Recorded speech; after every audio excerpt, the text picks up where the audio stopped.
vlog, Handy Homemade, and today I'm sharing with you a video I've gotten quite a few requests about. I'm going to be telling you how I clean my thrifted linens. So this is going to be a two-part series. Today's part one, and it is about how I clean thrifted linens such as pillowcases, blankets, quilts, curtains, tablecloths, fabric scraps, anything and everything you might could find at a thrift store. And then part two is going to be about how I clean thrifted upholstery, so furniture pieces.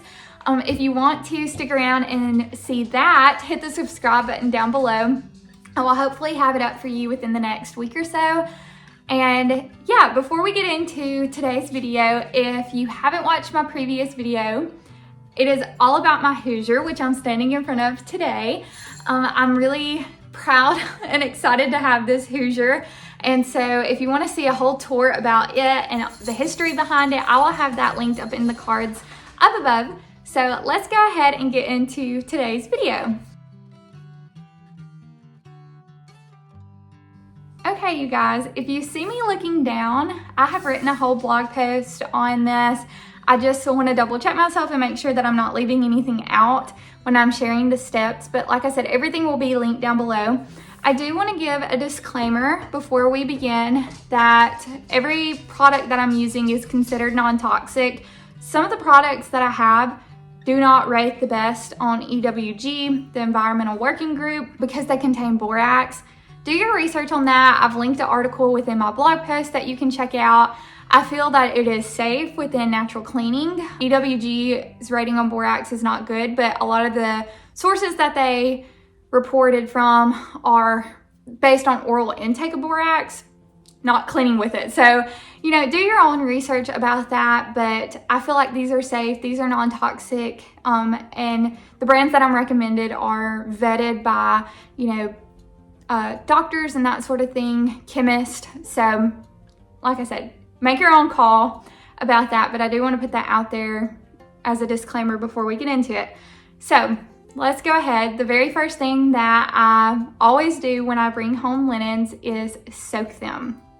I use Molly Suds. Molly Suds is a powder. It's an oxygen whitener, kind of like OxyClean, and it is completely non-toxic. You can use it on colors, and it is phenomenal. I love this for my whites. I love this for my colors, anything that's faded. I always soak it with Molly Suds when I'm starting out.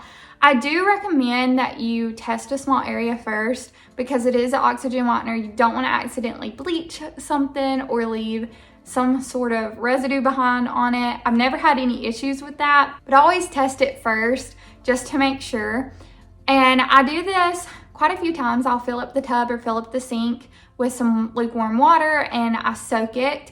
I will soak it until the water's not brown anymore. Sometimes that's once or twice, sometimes that's 6 or 7 times.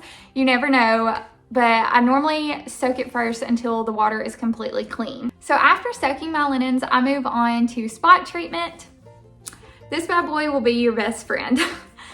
This is by the brand Puracy. It was created by a biochemist. It's completely non-toxic and it works, you guys. It works as well as my Shout, if not better. It's gotten out grease stains, oil stains, anything and everything. This is the it product and I absolutely love it.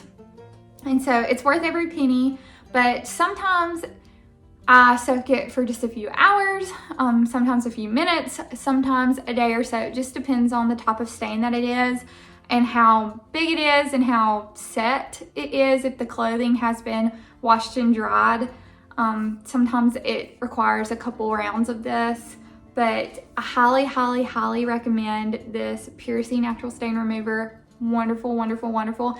I love this brand. I use their body wash. I use just their general cleaning products. Sometimes I make my own, but if I'm not in the mood to be making my own cleaning supplies, because sometimes I don't have time for that, this is one of the brands that I always run back to and purchase from time and time again. And they are available on Amazon, so highly recommend that you check them out. After I spot treat, I move on to washing them in the washing machine. I do it on a delicate cycle and I always do it twice. So I run it through it once and then I'll do it again. And I'll go ahead and tell you guys what I add. Right now, I make my own detergent. Not comfortable sharing the recipe with you yet because I'm still tweaking it, but I've enjoyed it so far. I've had no issues with it. And so maybe that'll be a future video, a future blog post, but I will go ahead and share some brands with you that I do love, that I've tried before. Puracy, like I said, like the natural stain remover, they have a great laundry detergent. Molly Suds, if you prefer powder, it's the same brand as the whitener that I use. They have a powder detergent that I've used and loved in the past. And Branch Basics, they have a concentrate that is wonderful as well. I do typically buy the unscented of any of those if I am going the route of purchasing them and not making my own. And I add essential oils.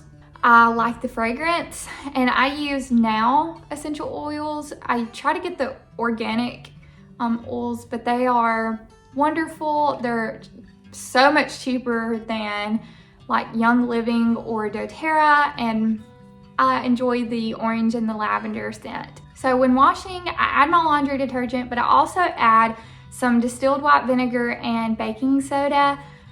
Baking soda deodorizes, and white vinegar is a natural sanitizer. So I like to add those in there.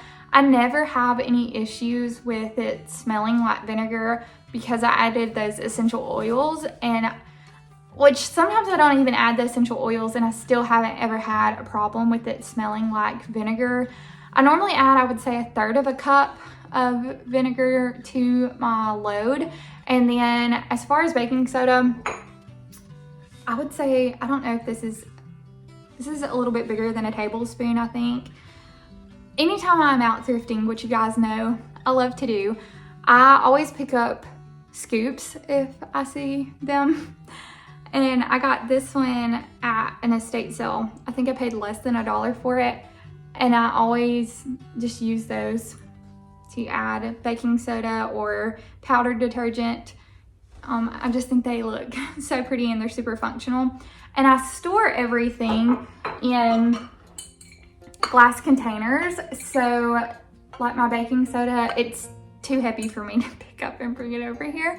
But I have my baking soda in there, and then like I said, I normally leave my scoop inside of it, and then this is what I use to scoop it out in the washing machine. And I just think it's pretty and it's functional. So I picked these up at Walmart. They're super affordable. I will link them down below for you guys as well. After washing, I prefer to hang my clothes outside.